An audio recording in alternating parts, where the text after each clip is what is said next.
Assalamualaikum warahmatullahi wabarakatuh. Perkenalkan, nama saya Al-Jumsida Romiza dari kelas 3A SDIT Nurul Ilmi.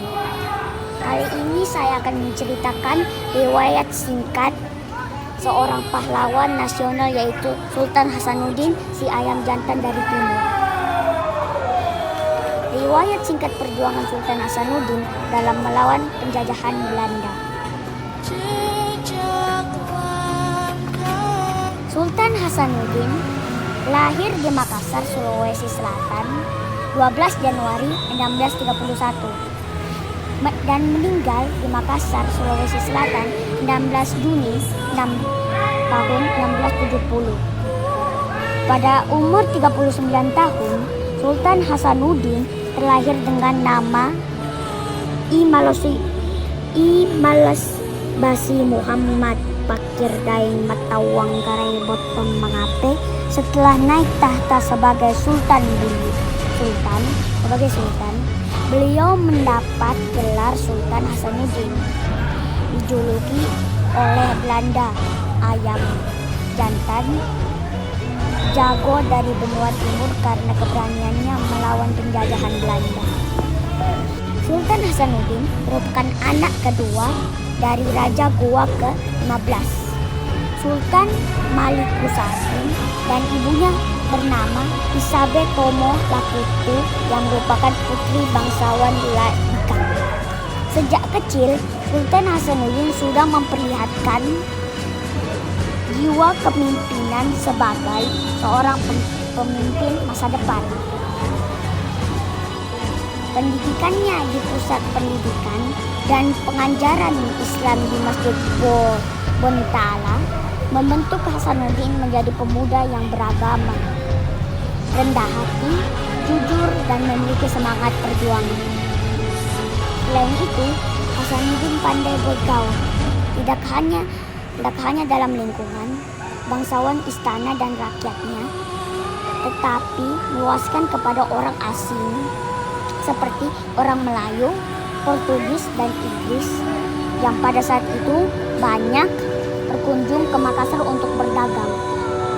Pengangkat Sultan Hasanuddin sebagai Raja Goa ke-16. Sultan Hasanuddin dinobatkan menjadi Raja Goa ke-16 pada bulan November 1653, menggantikan ayah pada saat beliau berusia 22 tahun. Sultan Hasanuddin diangkat menjadi raja karena pesan dari ayahnya sebelum wafat.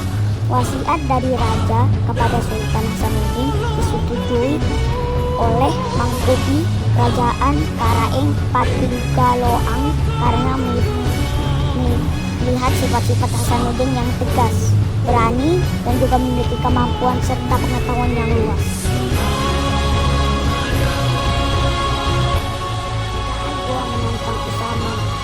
Oleh VOC, Sultan Hasanuddin melanjutkan perjuangan ayahandanya melawan VOC yang menjalankan monopoli perdagangannya di Indonesia bagian timur. Itu sebabnya kerajaan Goa menantang usaha monopoli VOC, dan ini yang membuat VOC berusaha untuk menghancurkan dan menyingkirkan kerajaan Goa. Kerajaan Goa pada saat itu merupakan kerajaan terbesar yang menguasai jalur perdagangan. Perperangan melawan Belanda dan perjanjian Bugaya tahun 1666 di bawah pimpinan Laksmana Cornelis Spelman, Belanda berusaha menduduki kerajaan-kerajaan kecil, tetapi mereka belum berhasil menduduki kerajaan Goa karena Sultan Hasanuddin berhasil menggabungkan kekuatan kerajaan-kerajaan kecil di Indonesia bagian timur untuk melawan Belanda. Pertempuran terus berlangsung, begitu pula selain diadakan berbagi perjanjian perdamaian dan gencatan senjata, namun selalu dilanggar oleh VOC dan merugikan kerajaan Goa. Pada saat perperangan, Belanda terus menambah kekuatan pasukannya hingga pada akhirnya Goa tersedak dan semakin lemah. Dan Dengan berbagai pertimbangan, akhirnya Sultan Hasanuddin bersedia mendatangi perjanjian Bugaya pada tahun 18 November 1667. Goa akhirnya pada tanggal 12 April 1668 perang kembali pecah. Sultan Hasanuddin memberikan perlawanan sengit, bantuan tentara dari luar menambahkan kekuatan pasukan Belanda hingga akhirnya berhasil.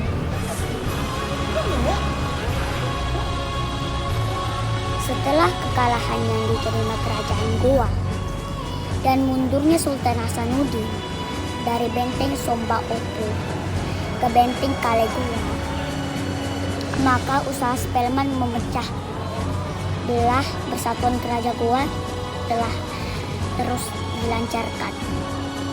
Usaha ini berhasil setelah diadakan pengampunan umum. Siapa yang mau menyerah diampuni Belanda. Beberapa perbesaran kerajaan menyatakan menyerah. Karaeng Tallo dari Karaeng Langkese menyatakan tunduk pada perjanjian Bugaya. Sultan Hasanuddin bersumpah tidak akan sudi bekerja sama dengan penjajahan Belanda. Pada tanggal 29 Juni 1669, Sultan Hasanuddin meletakkan jabatan sebagai Raja Goa ke-16 setelah selama 16 tahun berperang melawan penjajahan dan berusaha mempersatukan kerajaan Nusantara. Sesudah turun tahta, Sultan Hasanuddin banyak mencurahkan waktu berbagi pengajaran agama Islam dan berusaha menanamkan rasa kebangsaan dan persatuan.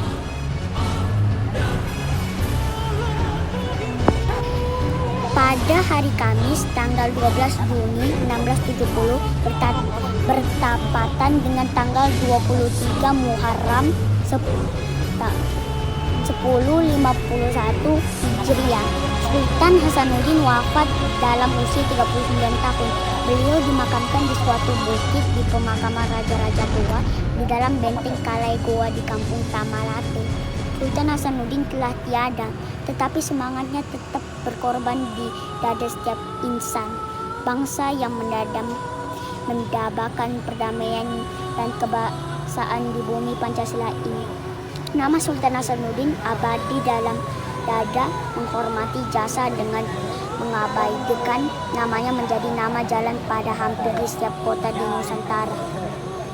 Universitas Hasanuddin sebagai salah universitas ditemukan di Indonesia bagian timur mempergunakan namanya dan memakai lambangnya ayam jantan dari timur.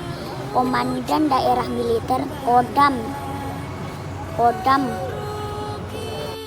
Hasanuddin mengabadikan namanya dan menjadikan semboyannya Abbatireng Ti Polipuku, setia pada negeriku, dan keputusannya Presiden RI nomor 087 atau TK tahun 1973 tanggal 6 November 1973. Sultan Hasanuddin dianugerahkan gelar pahlawan nasional untuk menghargai jasa-jasa kepahlawannya. Sekian cerita saya. Terima kasih Ustadz dan Ustazah. Assalamualaikum warahmatullahi wabarakatuh.